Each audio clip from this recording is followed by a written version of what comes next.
다시 물고기를 잡으러 간 제자들. 지난 몇 주 동안 예루살렘에는 정말 많은 일들이 벌어졌단다. 먼저 예수님이 잡히셨어. 그 다음날 군인들이 예수님을 십자가에 못 박았지. 예수님은 돌아가셨고 사람들이 예수님을 장사 지냈단다. 그리고 3일째가 되는 일요일, 예수님은 무덤에서 다시 살아나셨단다. 제자들은 처음에 그 사실을 믿지 않았지. 그러다가 부활하신 예수님이 일요일 저녁 제자들을 직접 찾아오시자 믿게 되었어. 다시 일주일이 지난 그 다음 일요일, 예수님이 다시 제자들에게 오셨어. 그때는 도마도 함께 있었단다. 정말 멋진 시간들이었지. 하지만 예전과 달라진 것이 있었어. 예수님이 달라지셨지. 예수님의 몸은 부활하신 몸이었어. 그래서 예수님은 한순간에 제자들 곁에 나타나실 수도 있고 또 한순간에 사라지기도 하셨어. 그렇지만 예수님이 제자들과 즐겁게 이야기를 나누실 때는 예전과 달라진 것이 없었지. 예수님은 제자들에게 갈릴리에 가 있으라고 말씀하셨어. 예수님도 나중에 그곳으로 가시겠다고 하셨어. 갈릴리는 이스라엘의 북쪽에 있단다. 사실 제자들은 원래 갈릴리에 살고 있었어. 하지만 최근 3년 동안 예수님과 함께 온 나라를 여행했지. 제자들은 자신들의 고향 마을에 가게 되었단다. 예수님이 언제 오실지 몰라 각자 자기 일을 하러 갔지. 그러면서 예수님을 기다리고 있었어. 어느 날 저녁 제자들이 모여 갈릴리 호숫가를 거닐고 있었단다. 이 호수는 예전에 예수님과 자주 왔던 곳이었지. 예수님과 함께 폭풍이 마구 몰아치는 이 호수를 배를 타고 건넌 적도 있었어. 그때 제자들은 물에 빠져 죽을까봐 벌벌 떨었지. 그리고 예수님이 이 호수 위를 걸어오신 적도 있었어. 그때도 제자들은 무서워 벌벌 떨었지. 예수님이 유령인 줄 알았으니까. 갈릴리 호숫가는 예수님의 말씀을 듣기 위해 모여든 사람들로 늘 북적댔지. 예수님은 사람들에게 하늘에 계신 하나님에 대해서 말씀해 주셨단다.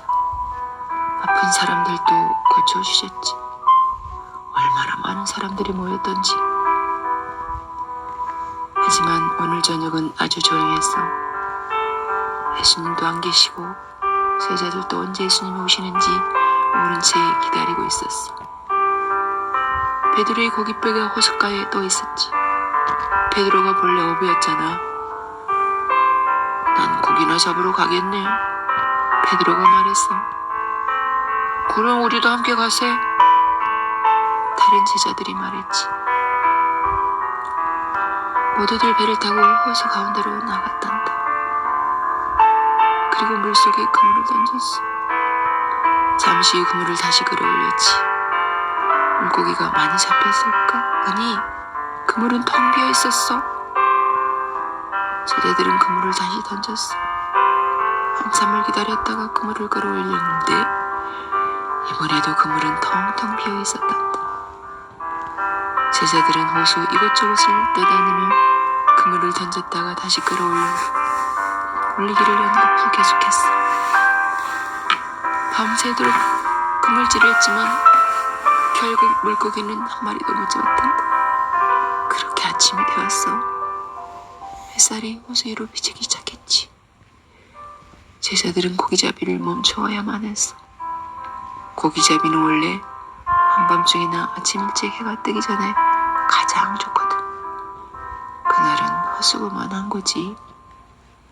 밤이 새도록 그물을 내렸다 오렸다 했지만 배 안에 물고기라고는 한 마리도 없으니까. 그물질을 계속하며 제자들의 배는 호수 가장자리를 향해 가고 있었단다. 그때 누군가가 부르는 소리가 들려왔어. 한 사람이 호숫가에 서 있는 것이 보였지. 그 사람을 잘 볼 수는 없었지만 그 사람이 하는 말은 잘 들렸어. 고기 좀 잡으셨소? 그 사람이 물었지. 아니요, 지난밤에 한 마리도 못 잡았어요. 그렇다면 배 오른쪽으로 그물을 던져보시오. 그 사람이 다시 소리쳤어. 제자들이 서로를 쳐다보며 말했단다. 저렇게 멀리 서서 어느 쪽이 고기가 많은지 보이긴 한단 말이야. 뭐 이제 본전이지. 한번 그물을 던져보세. 고기가 잡힐지 누가 알아. 제자들은 그물을 배 오른쪽으로 던졌지. 그리고 시간이 얼마쯤 흐른 뒤 그물을 끌어올렸어. 정확히 말하자면 그물을 쓱 하고 끌어올리려고 했어. 그런데 도저히 그물을 끌어올릴 수가 없는 거야. 그물 안에 물고기가 가득했거든. 어떻게 된 일이지? 제자들은 놀라 어안이 벙벙했어. 고기잡이는 우리가 선수잖아. 그런 우리가 지난밤에는 밤새도록 그물질을 하고도 물고기를 한 마리도 못 잡았어. 그런데 호숫가에 저 사이는 저 사람은 물고기가 어느 쪽에 많이 있는지 정확하게 아는군. 많은 눈을 크게 뜨고 호수 저쪽을 자세히 보았다. 그 사이 제자들이 탄 배는 호숫가에 더 가까이 갔어. 그리고 날도 더 밝아졌지. 도대체 저 사람은 누구일까? 요한이가 갑자기 말했어. 봐! 예수님이셔! 세상에 제자들이 얼마나 좋을까. 예수님이 다시 제자들에게 오신 거야. 물론 물고기들도 예수님이 그쪽으로 보내신 거야. 예수님은 물고기도 다스리는 분이시잖아. 제자들은 조심스럽게 물고기로 가득 찬 그물을 매단 채 배를 호숫가로 저어갔다. 잠시 후 배가 호숫가에 도착하면 그물을 저쪽 풀밭으로 끌어올릴 참이었지.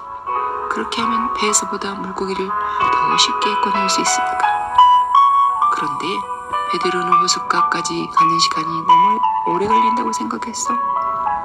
그동안을 참지 못한 베드로는 배에서 뛰어내리더니 물을 튀기며 예수님께로 달려갔단다. 다행히 그곳은 물이 깊지 않아서 쉽게 걸어갈 수 있었지. 베드로는 1초라도 빨리 예수님에게 가고 싶었던 거야. 다른 제자들은 배를 저어 잠시 후 예수님이 계신 곳에 도착했단다. 제자들이 예수님이 계신 곳에 왔을 때는 모닥불이 피어져 있었어.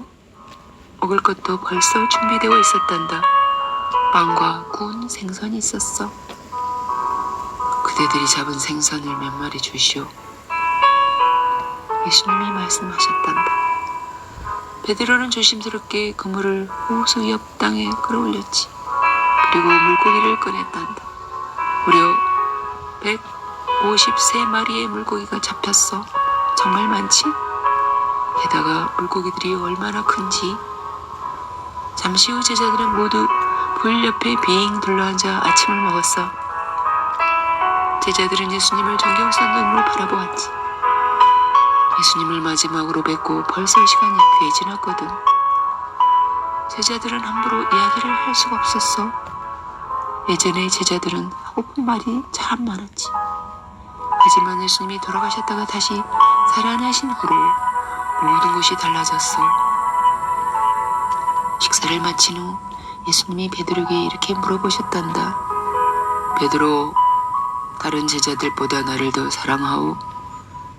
베드로는 깜짝 놀랐단다. 이제는 자기가 한 말이 생각났어. 다른 제자들이 예수님을 위험에 내버려 두고 떠날지라도 저는 예수님을 떠나지 않겠어요. 저는 예수님을 위해 싸울 거예요. 저는 절대로 예수님을 버리지 않을 거예요. 그 후에 무슨 일이 일어났지?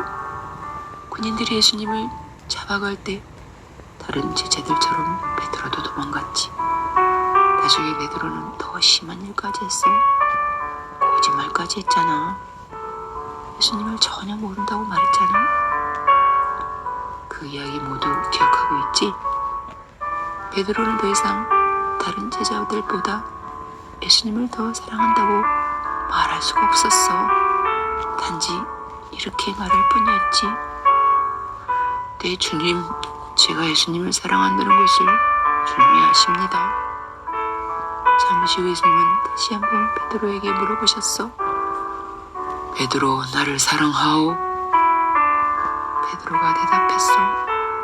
네, 주님. 제가 예수님을 사랑한다는 것을 주님은 아십니다. 그런데 시간이 조금 흐른 뒤 예수님이 베드로에게 세 번째로 물어보시는 것이었어. 베드로, 나를 사랑하오? 베드로는 그 질문을 받고 마음이 슬퍼졌단다. 예수님이 자기를 믿어주시지는 않은 걸까? 베드로가 말했지. 주님은 모든 것을 알고 계십니다. 주님은 제가 주님을 사랑한다는 것도 잘 알고 계십니다. 물론이지. 예수님은 잘 알고 계시지. 하지만 베드로는 예전에 3번이나 예수님을 모른다고 말한 적이 있었어. 그래서 예수님을 사랑한다는 말을 3번 할 필요가 있었어. 곁에 있던 다른 제자들은 예수님과 베드로 사이가 좋지 다시 좋아지는 것을 알게 되었지. 베드로는 끔찍한 일을 저지른 적이 있었어. 그렇지만 베드로는 여전히 예수님의 제자란다.